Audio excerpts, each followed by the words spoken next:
Yani buraya havadan müdahale şart. Yani hiçbir şey yetişmiyor bu yangın hızına. Bir de rüzgar arttı. Yani şöyle tomalarla falan söndürmeye çalışıyorlar ama yetişecek gibi değil.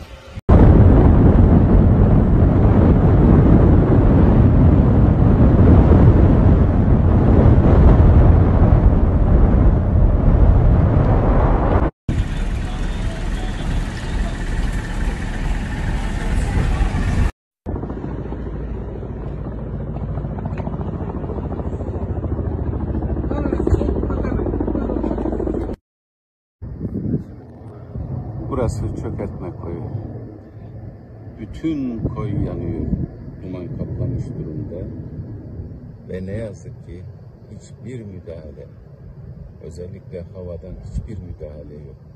Ne helikopter, ne uçak, hiçbir müdahale yok. Bütün koy yanıyor ve bu Milas Beyciler, Bodrum, Gökpınar,